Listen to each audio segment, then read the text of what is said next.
Welcome everyone to our lobbying training. We're excited to have everyone here with us tonight. We're going to get started just in about 30 seconds or so. In the meantime, if you'd like to drop in the chat your name and where you're joining us from, we would love to hear where you're located. Welcome everyone again. Thanks so much for joining.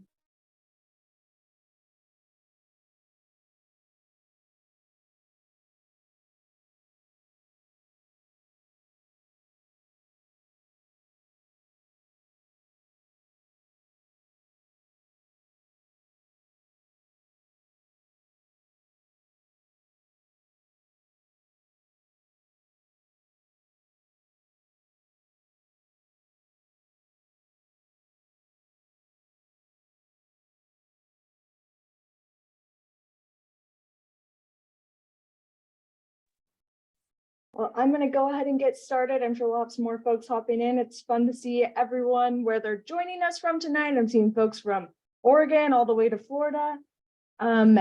Continue to drop into the chat your name and where you're joining us from. Again, welcome to our Citizens Lobbying Skills Training. My name is Alexis Miller, and we will get started. Our first slide, Glenn, if you want to change it, is going to share who all is joining you from our SUN team tonight. So again, my name is Alexis Miller. I'm the Director of Community Impact for Solar United Neighbors. We're joined by our wonderful policy team, including Glenn Brand, who's going to be giving our presentation tonight, and Liz and Emma, who are other policy workers. Thanks, Liz, for joining us. I see her waving in the camera. And then we're also super lucky to be joined by 4 of our state directors. We have Heaven from our Florida program, Monica, who's our Pennsylvania State Program Director, Bobby, our Minnesota Program Director, and Kimberly, our Maryland Program Director. And with that, we'll hop into some of our logistics. I'm sure you all have been on many Zoom meetings by now, but we just like to run over some details so you all are familiar. We totally welcome any questions that you might have throughout the presentation to make it a little bit easier to track. It's helpful if you put comments that you have for our speaker or for communicating with others who are on the call, if you put that into the chat, and then put your questions into the Q&A. So you'll see those 2 options on your bottom bar in the screen, and just be sure to use the Q&A for questions that you want us to address, the chat for just communicating with others. And as you heard at the start, it is being recorded, so we'll share this recording with everyone afterwards, including the slides and all the information that we share. So you'll be getting that later this week. With that, I'm going to turn it over to Glenn. Thank you all again for joining.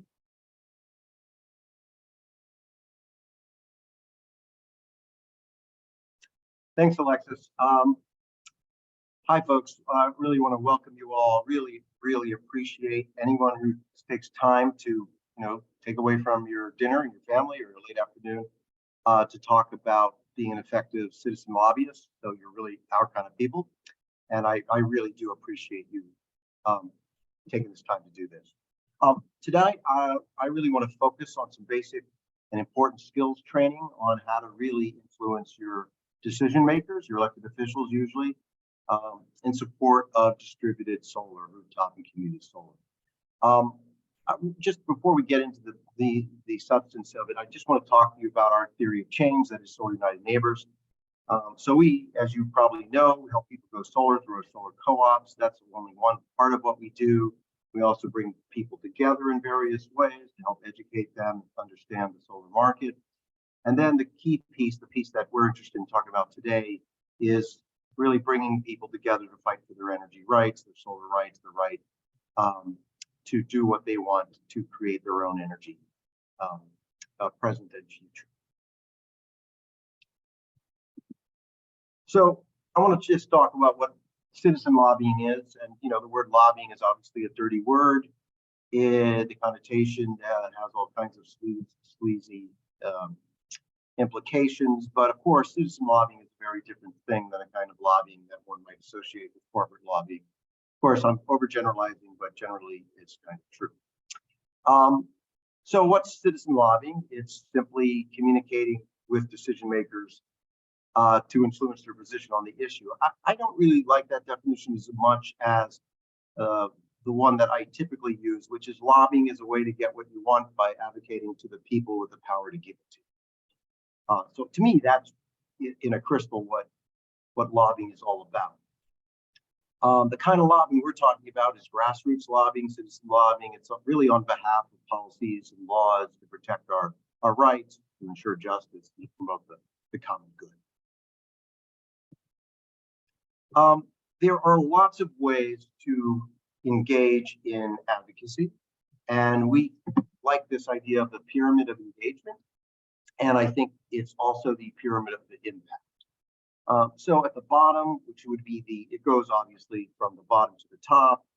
The bottom is the least impactful, but still impactful, and the very top is the most impactful.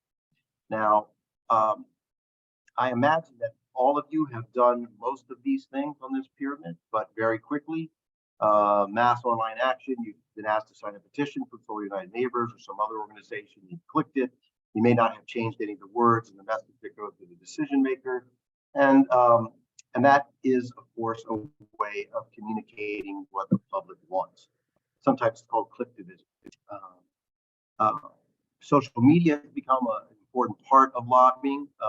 And so tagging the rep, talking to the rep through social media, particularly Twitter, to tell you the truth, is probably more impactful than the other platforms.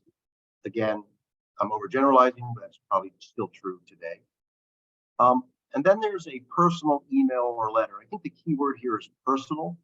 A very big difference between signing a mass online action and a personal email or letter. It could actually be a snail mail letter. And then another variation of that would be a letter to the editor. That's what LTE stands for. I can tell you right now that letters to the editor are monitored very closely by decision makers in their local newspapers in particular.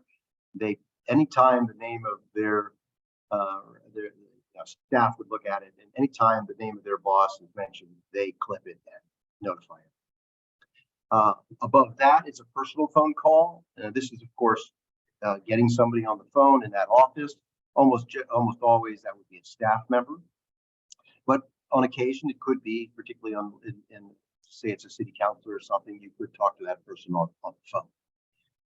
Above that is testifying at a legislative hearing. You actually take the time to send it in an email, customize, tell your story, not a generic testimony, but even more impactful, of course, is showing up at the legislature and waiting all those times to hear everybody else speak, and then you give your testimony. And legislators really are impressed when people take the time to do that and deliver personal testimony. And then at the very top of the pyramid is an in-person meeting where you meet one-on-one with either staff or the decision maker in question. And we're really going to focus on this top part of the top part of this. We have some support for these other things, but I really want to focus on in-person. The lobbying steps. So first thing, of course, is do a little research, a little preparation. I don't mean that this is not an academic task, but we'll talk a little more about it in a second. But you want to do a little research and prep. And again, I'll be saying this a lot. Solar United Neighbors can help you do this. It is perfectly fine to try to do a meeting by yourself, but I think the most impactful meetings are the ones that you do with others. And these could be others in your community. It could be a representation of different kinds of people in your community. And it would depend on the decision maker, who you want to probably bring to such a meeting. Of course, you don't want to have a mob coming, right? Really, for a one-on-one meeting, really 4 or 5 people is maximum. So keep that in mind. You need to schedule the meeting, right? You just can't show up. You have to schedule the meeting, and so there's a formal way of doing that. And then, of course, you prepare the agenda, you do the meeting, and then there's follow-up after the meeting, which is very important. Okay, so back to step 1 in research and prepare. So you really need to understand with whom you're meeting, and you want to learn their background on solar, because that's what we'll be talking about. Maybe their clean energy record, and Sun can help you with that. And so that doesn't have to be terribly specific, but one of the things you might want to know is if they have a strong record, you want to, of course, praise them, thank them for that. If they have a mixed record, you want to thank them for what they did right and try to build on that. And of course, if they have a record of opposing clean energy or solar, you're going to keep that in mind going in and see if you can make progress. I think it's really important to clarify what the goal for the meeting is. You don't want to have just a social meeting. There's some value in establishing a relationship with a staff member, for example, or an elected official. But on top of that, I think you really want to go in saying what the goal of the meeting is in your own head and also to announce it. And then a part of that is to have one central ask, one request. We would like you to vote for such and such a bill because such and such a reason. And then it's a really good idea, one of you attending the meeting or two or three, to plan the agenda. Who's saying what, what's the order, who's going to make the ask, who's taking notes, and all of the practical parts of it. Now, we got a lot on this slide, but this gives you an example of an agenda. And I should start before you think you need to take notes. We're going to be sending out this slide show to you after the webinar is over, and you'll also get a link to the recording of it. So you don't need to take notes for that reason. The introduction is really important to explain who you are and why you care about the issue in question when you are talking to the elected official or staff member. You want to position your identity, so to speak, as one who is invested in this topic. So here's an example. I'm a solar homeowner. I really care about what happens to net metering policy. It affects my investment, that kind of thing. Or I can't go solar, right? I live in a place where it's just too covered by trees, but I still want to do it, but I can't do it because I don't have a community solar option. That sort of thing. And of course, if you belong to a particular association or group that may be meaningful to that elected official, you want to identify that. I think if you take one thing out of this whole PowerPoint is to remember that your story is the most important thing, your personal story. Everybody can repeat talking points, and of course, talking points are useful. We use them all the time on an issue, but really telling your specific story is going to make the most impact. And so you want to think about what part of your story you want to tell. And I think this is also true for Testify and not just an interview. After that, you have to explain why this issue or the bill is important. And the way I would go about that is to answer this question. How will this bill solve a problem or impact your family or community or business? Or conversely, how would it make a problem? Again, you need to write down and make it very clear what the ask is. You need to explicitly say, will you support or oppose this bill or whatever the issue is? And then is the hard part, and that's the listen and learn. If you're like me, you like to talk, and you can keep talking and talking, and you never learn much about the legislator's stance. So it's important to have a discipline of stopping and listening. You really want to pay particular attention to their concerns about the bill, and you want to make a note of that. If they say, I don't know how this is going to impact the economy, or I don't know how this will impact coal in West Virginia, or whatever their concern is. You want to really make note of that, because that's what we need to do, is respond to their concerns. If they ask you a very direct question, or you think they have said something that's inaccurate, you should really say, we'd like to get back to you and answer that question, or for more information on the subject. And so you don't want to really make it up on the fly. Some people are good at that, but generally think you want to spend some time thinking about it. And you really want to, maybe consult with Solar United neighbors to help you respond to those concerns. You really want to have a formal wrap up. You want to thank them for taking the time to have a meeting. And very importantly, you want to restate the ask again, right? This, and you expect to pursue that purpose. And then you have to have a clear follow-up plan. That's usually, as we'll see, is just some formal responses after. Okay, so that gives you an idea what the agenda of the meeting is, and I hope that's not overwhelming, but I think it gives you a sense of how to structure. The second step is to organize others. It's again, I do think the most impactful meetings are the ones that have more than one interest that overlap. But I've been in very good meetings when it's just 2 or 3 people in the same community, the same neighborhood, talking about the issue. So, I don't want to create a rule, but when possible, when it makes sense, it'd be great to have a business voice. It would be great to have somebody from the religious institution in the neighborhood. It'd be great to have somebody who's a job creator. It really depends on the issue, but diversity of voices is generally more impactful. If you want to reach out and connect with other people who might care about solar in your, say, state legislative district, for example, we can help you. We can help you connect to some others, so you can do that. We could play a bridge to do that. You could also reach out to other organizations. Some have experience doing this, some don't. But they'll very often have somebody whose job it is to represent that organization's interest, and they may or may not, depending on what the issue is, be a good person to bring along. And also, if you say you're going to have a few people from different interests, it's probably going to help you get that meeting than if you say, I just want to meet with you to talk about my concerns about such and such. So a lot of common sense here, but I think it's really best practice. Okay, so the practical part of scheduling a meeting, you need to request a meeting. It says here 1 week. I would really think of 2 weeks ahead of time, to tell you the truth.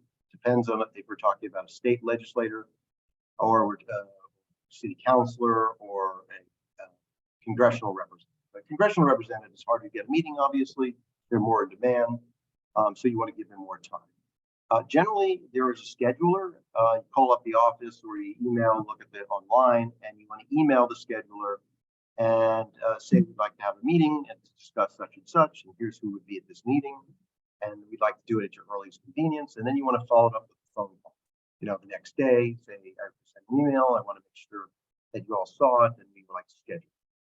Now, then the issue is like where do you have the meeting? So it could be an in-district meeting, right, at their home office. Now, again, let's just, for example, say this is state legislative.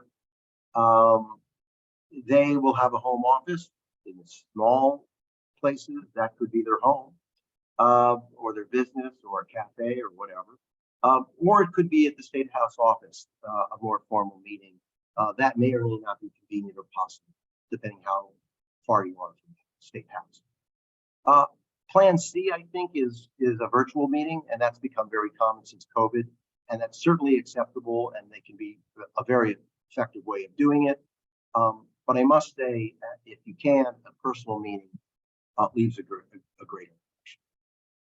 impression. You should always ask to speak to the decision maker, and if they're not available, don't walk away. Ask to meet with the staffer or legislative aide so that you can convey that information. Just a couple of questions about the practical part of this again. Attire for this is semi-formal, formal, whatever is comfortable for you. So it should be a professional meeting. You want to be direct and respectful and polite, and so that's sometimes a little tough balance. You never want to threaten a legislator in person. It might feel good, but it's not effective.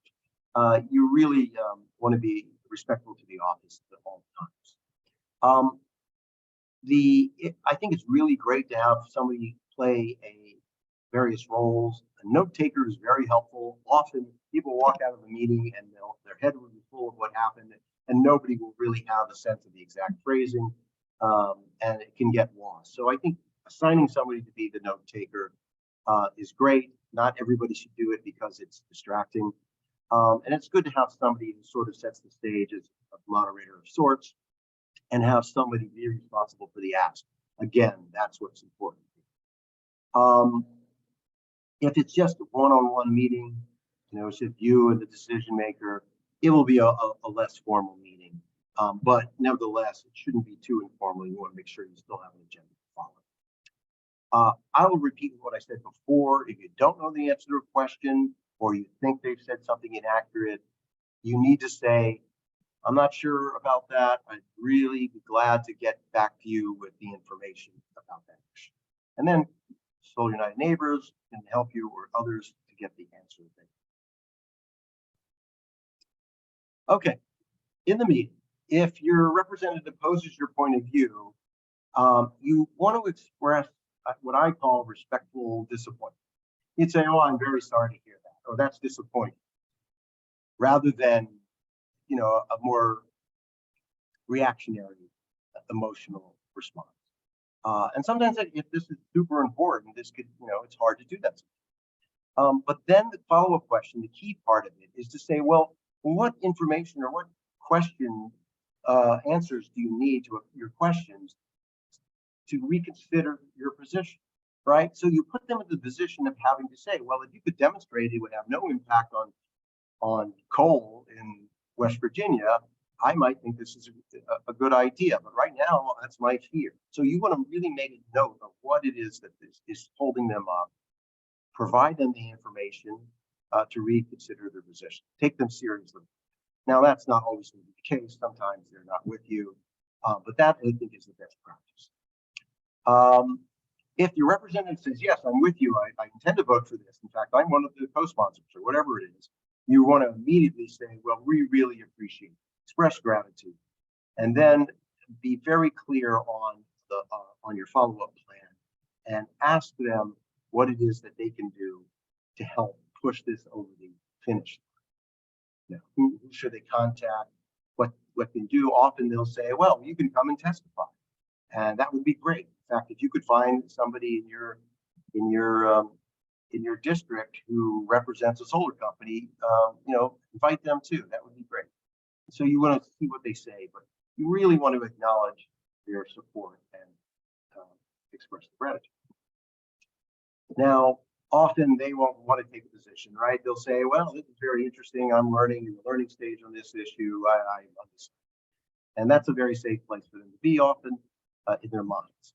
And then again, that's just a way of saying, what information do you need? Can we provide to help you move from undecided to decided, right? What's a good timeline to follow up with an answer? And it puts them, it gives them the responsibility for their position. I also want to explain if for testifying, because this does come up, legislators very rarely will let you know their stance when you're testifying. And so they're sort of in that undecided and listening stage. But when you're meeting with them, if they go to the undecided response, that's a great opening. Okay, immediately after the meeting, you'll want to review your notes and clarify your notes. You'd be surprised, people will disagree a little on what happened in a certain meeting. It's happened to me. I've been in meetings where people say, did that person really say that? And so forth. So clarify your notes while it's fresh. And then either that afternoon or certainly by next morning, send a follow-up email thanking them for the meeting, thanking them for the time. If it's easy, include the requested information or reference that you'll be getting the requested information later that week. Again, note that if they express support, you want to thank them, in that follow-up email and say, urge them to encourage their colleagues to support what we want them to do. Again, if they said they were undecided, you remind them when you follow up for the answer that will help them get to decide. Okay, now that's the overview of it. It's not so complicated, but it can be a little intimidating. So we've got a lot of resources to help you out. And I just want to reference them. We have a very detailed grassroots lobbying guide that you can find on our website. So these are all at solarunitedneighbors.org. And if you go to advocacy resources, you will see links to all kinds of guides and fact sheets and webinars.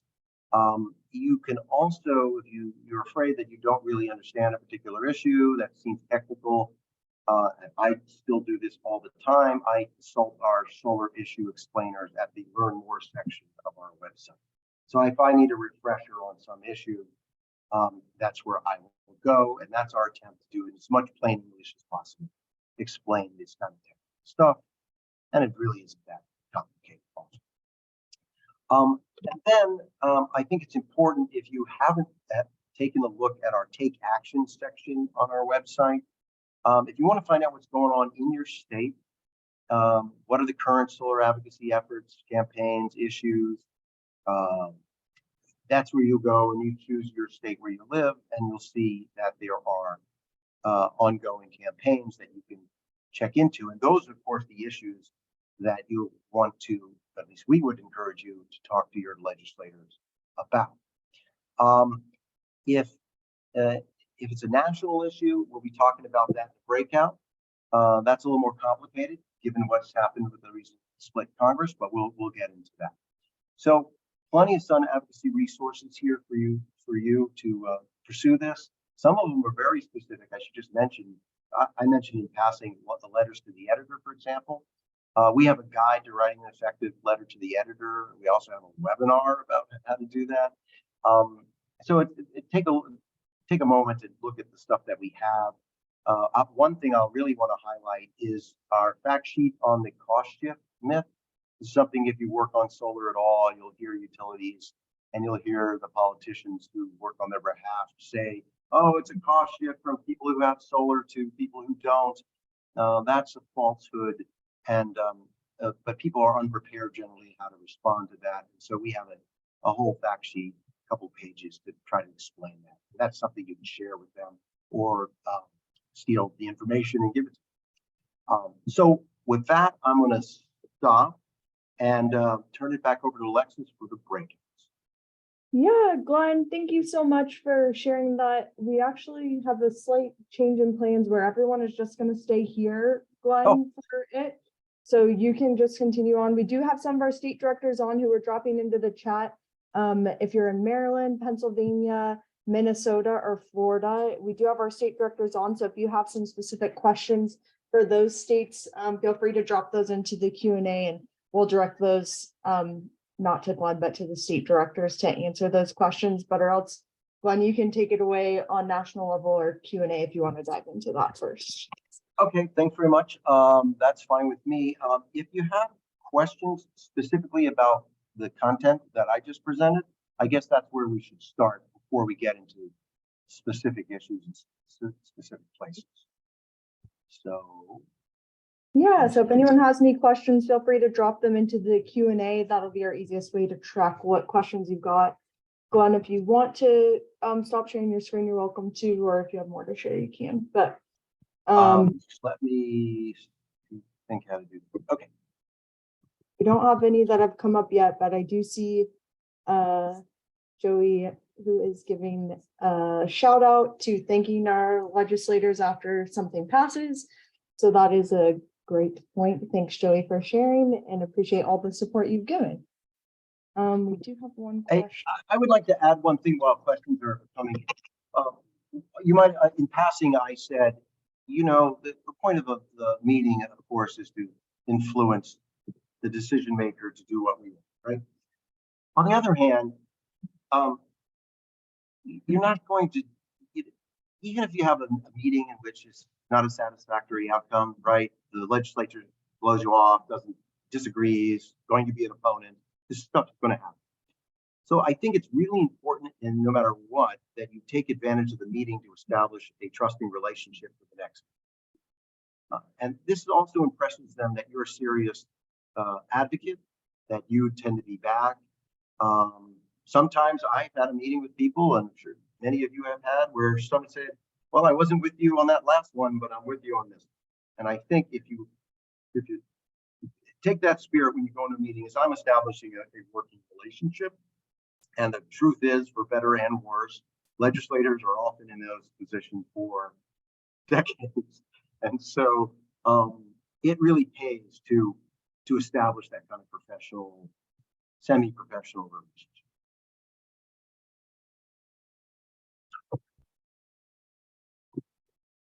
Oh, it looks like we're getting a few in, Glenn. I don't see any specifically about what you presented on. Are you ready to shift over to some more policy related questions? Sure, be glad to do that. So I think the best way to frame this probably is we have 4 state directors here from Florida, Pennsylvania, Minnesota, and what's our other state here? Maryland, Minnesota, Pennsylvania, and Florida. Maryland. And so if you have a specific question about the most important or pressing solar policy issue in those states, we have the best people in the country to talk about those. And so please ask those questions. And then we can talk about issues in other states. As I said before, if you're in a state and not one of those 4 states, then please go to our website and click on your state to see what those campaigns are. And usually there's one big priority. Some states, there'll be 2 or 3 things that are impactful. We really try to focus on the one that has the most impact on people's ability to go solar or to defend their solar investment. In many states, what we're doing is trying to expand the rights for people to go solar through community solar programs.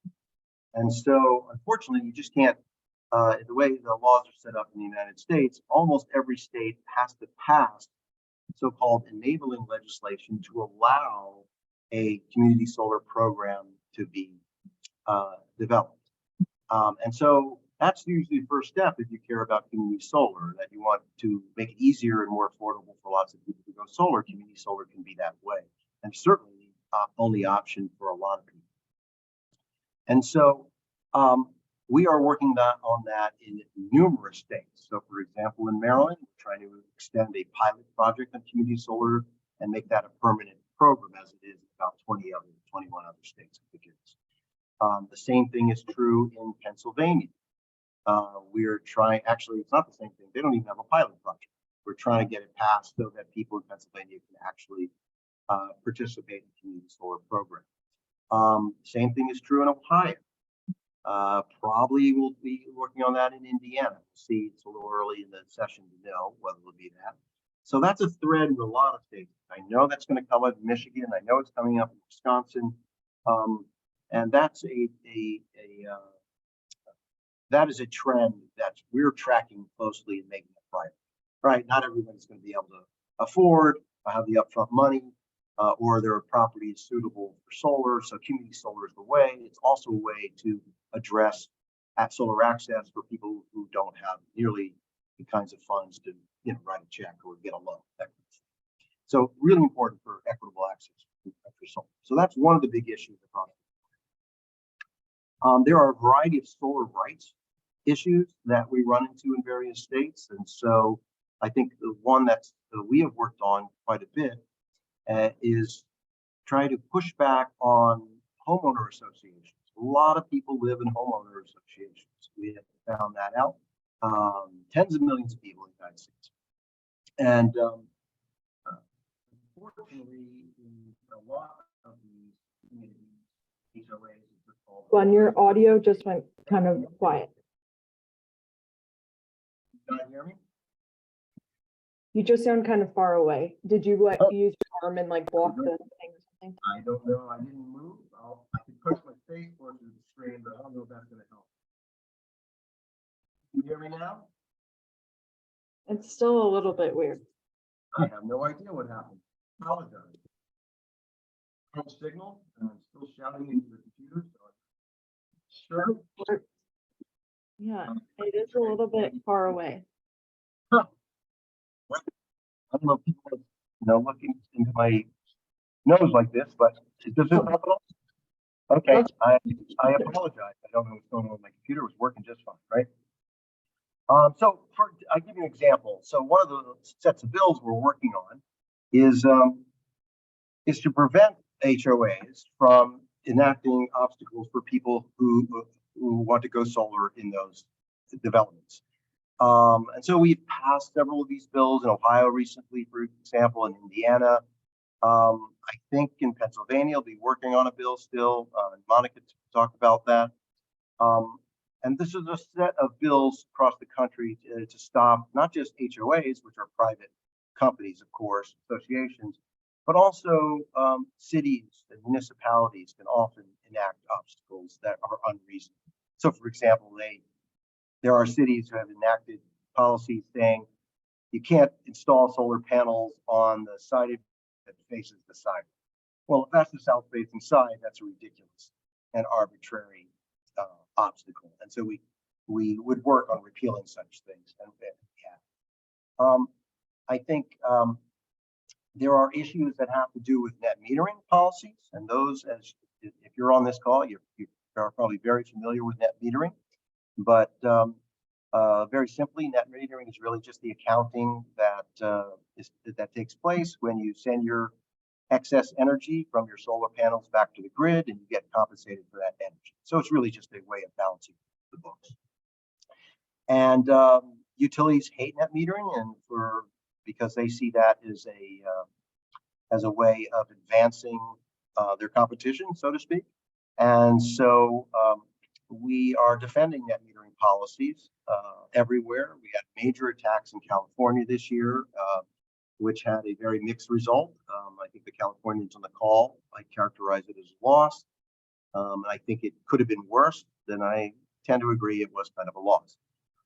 We anticipate, because of the California ruling, which weakened net metering, that might spread to other states. Florida had a big battle about net metering last session, and the governor there vetoed a bill that would have removed or seriously weakened the state's net metering policy. We expect that to come up again. It's a little unclear at this moment. So if I would say that's probably the most hot button conflict-ridden policy about rooftop solar in the United States now. So we're going to expect more of those challenges. There's a good evidence that we might have an attack on community solar, attack on net metering in Ohio this year. So if that becomes the case, Ohioans will hear from us quite a bit. There are permitting problems that we also confront on the policy side. Permitting is done on a very local level. So if you need to get your solar panel installed, you need to get a permit, or your installer needs to get a permit on your behalf.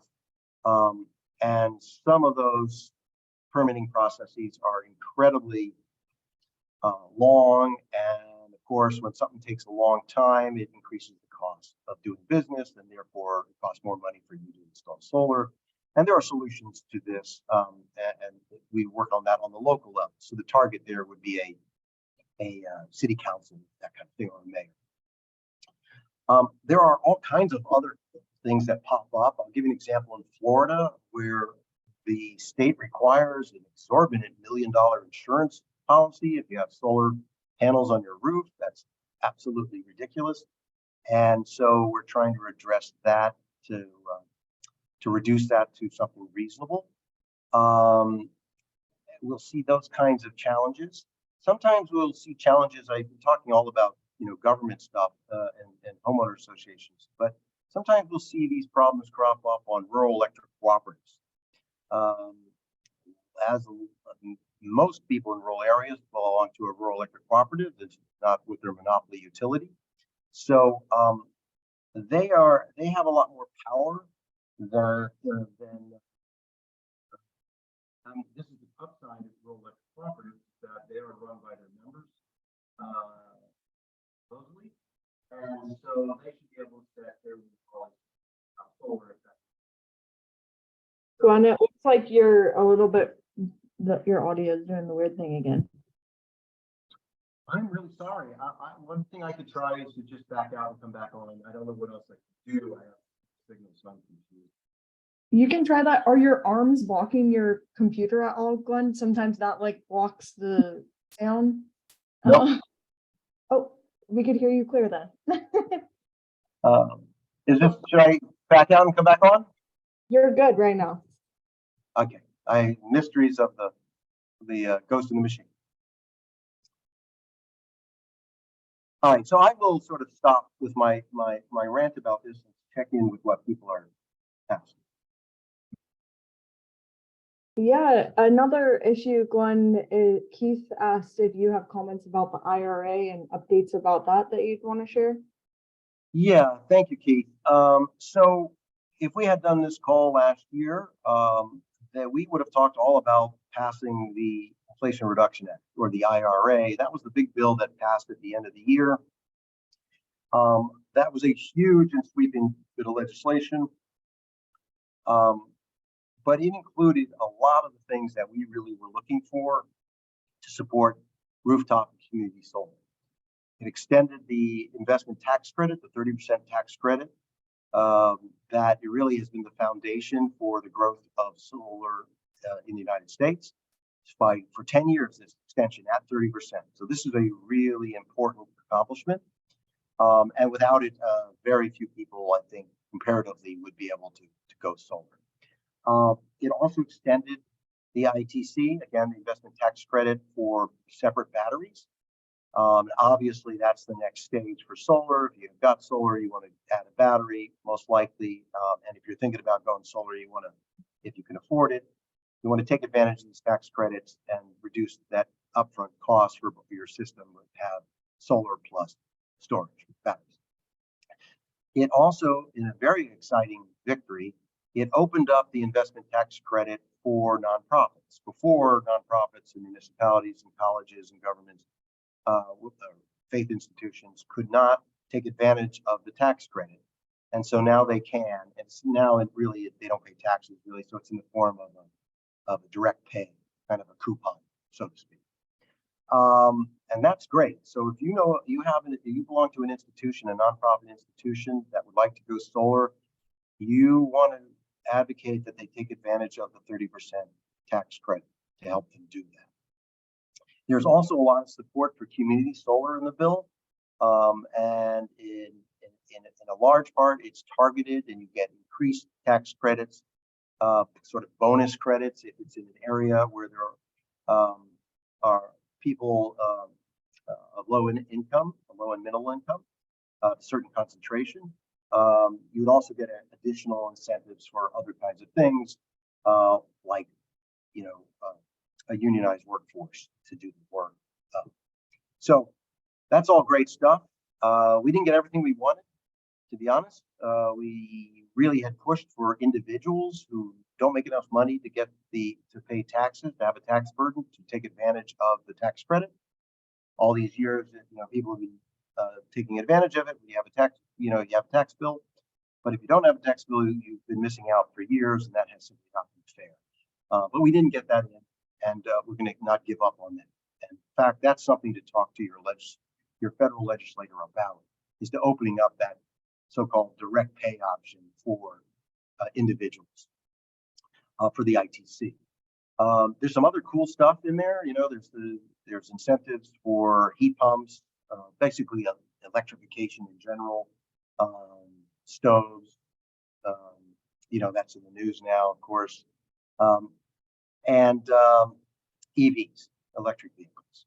And so all of that supports, of course, rooftop solar, or can complement it. So really important. I think going forward, we want to be defending the IRA. And I think the best way to defend that, I don't think there are any serious threats to the IRA. I hope I don't regret saying that out loud, but I don't think there's any serious threats to the IRA in the next Congress. They may make it a little more difficult in many ways. But I think the most important thing we can do is to educate people about the benefits they can take advantage of from the IRA. So the more people who use the tax credit, for example, and go solar or buy an EV or whatever the program in question is, the better. And that's the best way to demonstrate the popularity and success of it, is that it gets used. One other program I should mention that was put into the IRA was the Rural Energy for America program funding. That's the acronym is usually REAP, Rural Energy for America program. And that is one targeted for rural businesses who can get grants to go solar and other kind of clean energy projects and energy efficiency. But a lot of those grants go to for businesses in rural areas who want to go solar. That program got an enormous boost, 4 times the budget or the previous budget, $1 billion over 10 years. It's a great program, and we are about to release a guide to helping rural business owners apply for a REAP grant successfully. And we'll be doing a webinar you'll be hearing about on that guide on February 2nd. So that's my wrap on the IRA. Make sure you tell everybody, take advantage. Well, first of all, you yourself take advantage of the ITC, take advantage of the other tax credits, but tell everybody. Oh, one final thing about this. On our website, you can go and thank your representative for supporting the IRA. And I think that's really, as you heard me say before, that's really good for them to hear that what they did has political support. Thanks, Glenn. I'll find that link and drop it in the chat as well for folks. A follow-up to that, George had asked his understanding from recent presentations about the IRA is that the money is uncapped, meaning there will be as much money available for these things as there is demand. Can you confirm, is that your understanding as well? That would be that's not explicit, actually. Where there is, it depends on the program. So the REAP program, of course, for example, that's $1 billion, and that's what it is, and that's over a 10-year period. And if the program becomes maxed out sooner than that, they'd have to take actions and put more money in the bucket. The ITC has never been capped, and we do not think it would be capped. So I don't think that's an issue. I don't think that's an issue for any of the kinds of incentive programs I've talked about, the heat pumps, the IEPs, and so on. That would be an interpretation. Should somebody, really press that, that's something we'd have to take up. But that's never been the case before, and that would be super unprecedented. Good question. Thanks, Glenn. It looks like that's all the questions we have for right now. If we want to give maybe Kimberly and Monica and Bobby a couple minutes to chat about their upcoming priorities, and if folks have questions for them. Monica, do you want to start? Sure, thanks. Thanks for having me tonight. So I'm Monica Carey. I'm the Pennsylvania Program Director for SUN. And this legislative session, we have three main priorities for policy. The first is passing community solar. It is still not legal in Pennsylvania, and there's really no reason at this point that it hasn't passed yet. It really just requires some enabling legislation. So we are working very hard to pass this. Second is our solar access law. So this is relevant to folks who are in homeowners associations and condo owners associations. Essentially, a solar access law makes it so that the HOAs and COAs can't place restrictions on them going solar on their own home, their own roof, their own property. We just see this as a property rights issue and common sense. And then finally is the alternative energy portfolio standards. So in Pennsylvania, it expired last year, 2 years ago. But essentially it is a carve out so that a certain portion of electricity is procured from renewables, and a carve out of that actually comes from solar. So since this policy expired, we are looking to expand the policy, renew it, and also increase the amount of electricity that utilities are required to get from solar. Right now, it's a really abysmal 0.5%. So we'd really like to see it closer to 2.5 or 5%. And that's it for Pennsylvania. So Kimberly, did you want to go next? Sure. Good evening, everyone. Thank you for joining us tonight. I know it's late, so thank you all for showing up. Our priorities are making our community solar pilot program a permanent program.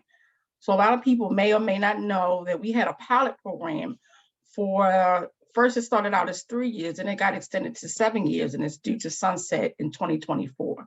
So there's a big push this session to make it a permanent program. One, because you have a lot of people that already have community solar. Number two is that it will also increase more developers coming to, develop more community solar sites that will increase job opportunities as well. And the second priority is what we call consolidated billing. So that means like now community solar, people that have community solar, they'll get one bill from BG&E, and then they will get another bill or credit on their BG&E bill, or get a bill actually from the what we call host subscriber. So we want to make it so that when people pay their BG&E or Pepco bill or Potomac Edison, is you pay one bill, or you get a bigger credit on your bill from your community solar project or subscription, should I say. So those are our two main priorities. So we're gonna do a webinar on February the 1st, talking just all about community solar, what it is, how it works, how you can participate in it. And then we're also looking to do a lobby day. And the tentative day is February the 13th. And if you want to contact me, you can contact me at karmstrong@solarunitedneighbors.com. Thank you. I mean, .org, not com. Okay, and I'll pass it on to Bobby. Thanks, Kimberly. I'm Bobby King, the State Director for Minnesota. Can folks hear me? Okay, thanks. Yeah, just quickly, in Minnesota, Democrats have control of the governorship, the House, and the Senate. And while solar it is a nonpartisan issue in many respects, in general, we do better when Democrats are in control. So we're really going to be pushing for a lot, and I'm hopeful we could move the needle substantially on solar.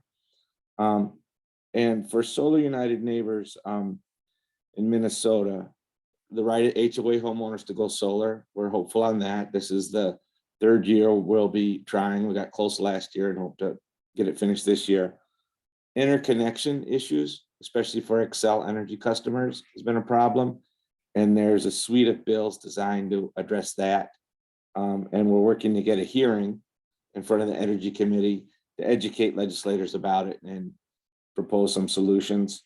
And then as we have, we're on the verge of passing a renewable energy mandate for increasing the one we have in Minnesota that would include a renewable energy carve out, but we'd like to see part of that be dedicated to distributed solar so that utility scale massive solar doesn't hog all the capacity on the grid. And we want that because of we want people to be able to go solar if they want to, and it just shares the economic benefits of going solar. So a lot is going to be happening, and if you're interested, if you're in Minnesota and want to be more engaged, I'll drop my email in the chat. Thank you. Thank you guys for sharing, and we will be following up with all the links that are shared, as well as for folks who are in states that we have things coming up. We'll let you know about the different events and things that were mentioned so that you can get involved in the states that you live in. Glenn, do you have any other follow-up thoughts? If there's any other questions, it looks like we've answered everything, but if you have anything else, please feel free to drop it into our last couple of minutes. While that happens, I just really want to thank everybody for taking the time to do this. As I said, you don't have to do this. You got a lot of things you could do, and really appreciate your commitment and interest in helping not only yourself go solar, but your neighbors. And that's what Solar Neighbors is all about. I also just want to reiterate what I said. Is we're here to help you. We're a nonprofit organization, and we're dedicated. Our mission really is to help you. And so reach out to us. You can do it in a lot of different ways. Advocacy at solarunitedneighbors.org is one way to get to us. And if it's a question for a specific in Arizona, we'll get you to our Arizona people.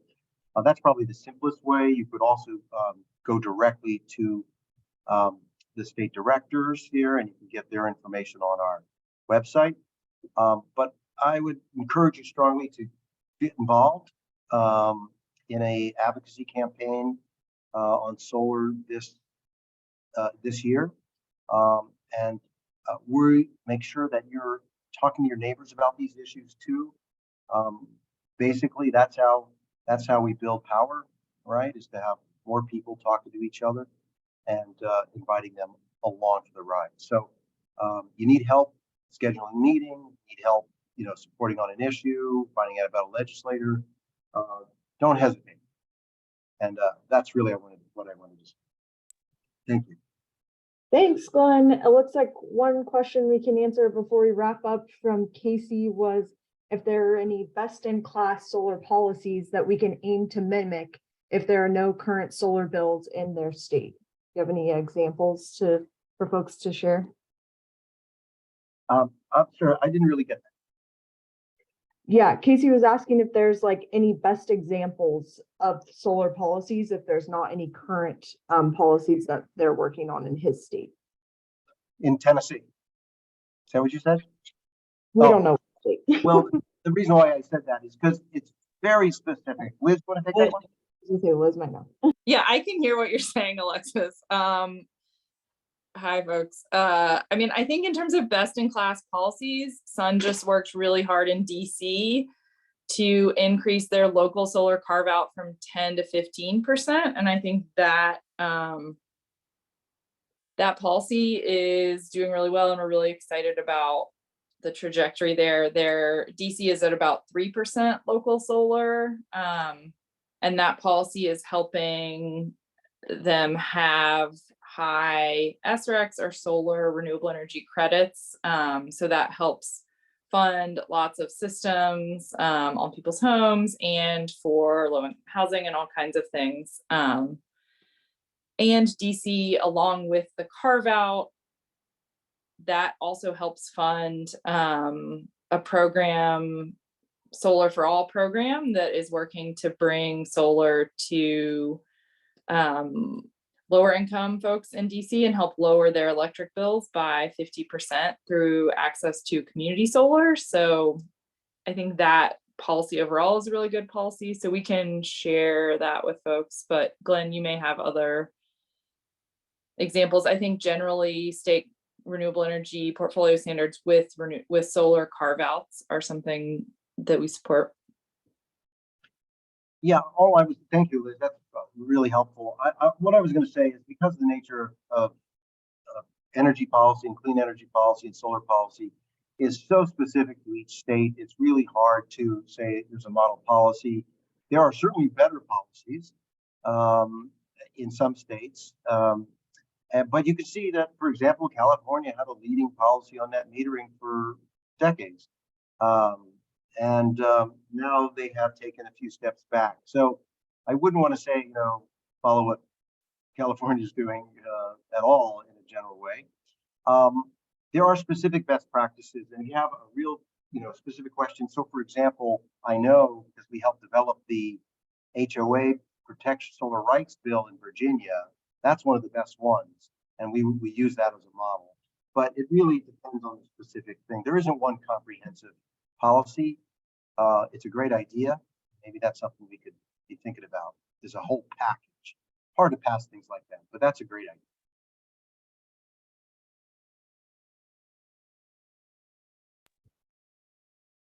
Awesome. Well, it looks like we're right at time, so I think we'll wrap up. But thank you all for all of your questions and for everyone participating tonight.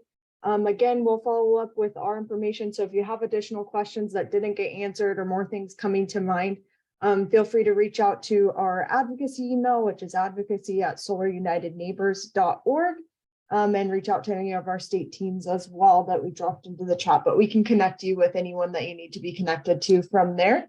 We'll follow up with an email, so feel free to reply there with questions as well. Again, thanks everyone for your participation, and we look forward to continuing to work with you all. Thanks for joining us. Thank you so much.